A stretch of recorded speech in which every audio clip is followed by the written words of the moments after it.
Les costumes pour point de repère, c'est à la fois un mélange de pas du tout compliqué et d'un peu compliqué. Corentin Olive, historien et accessoiriste sur la série Point de repère.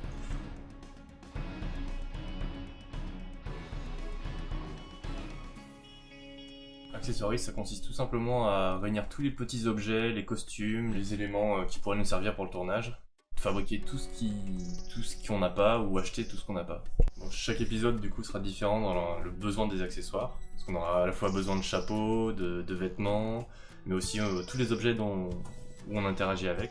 Et on peut bricoler sur plein d'objets, d'accessoires, de scotch, de carton, pour avoir des casques qu'on ne pourrait pas fabriquer ou trouver à acheter. Bon, pour faire le plus solide, au moins, c'est le bois, et ça permet de sculpter et d'avoir la forme, mais le plus souvent, c'est du carton et du scotch. Tout simplement pour aller vite et avoir la forme, et ensuite, il faut repeindre tout en noir, et éventuellement, si je dois avoir des éléments de costume ou plus solides, bah, je pars sur de la résine et du bois plus travaillé encore. Pour des accessoires plus que des costumes, des épées, tous les objets en fait avec lesquels on interagit, on a besoin de les avoir en main, pareil qu'ils aient un poids réaliste. Donc pour ça, je découpe une forme qui m'intéresse, je la ponge, je la lime et la silhouette fait le reste.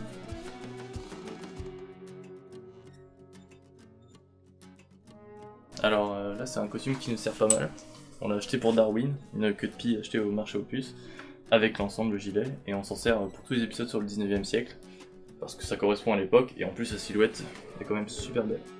Tous les accessoires qu'on doit réunir, on les cherche un peu partout, on emprunte aux gens qui nous participent, qui nous aident, qui apportent leurs propres affaires.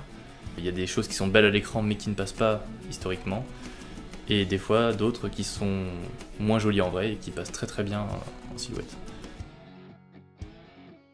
Et on peut aussi passer par des artisans et avoir de vrais costumes réalistes qui sont très compliqués à faire, et même en silhouette qui n'auraient pas un aspect réaliste.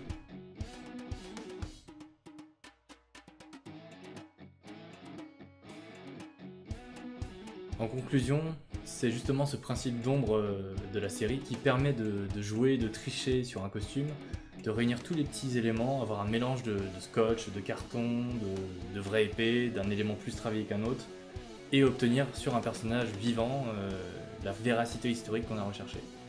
Le costume est bon et la scène marche d'elle-même.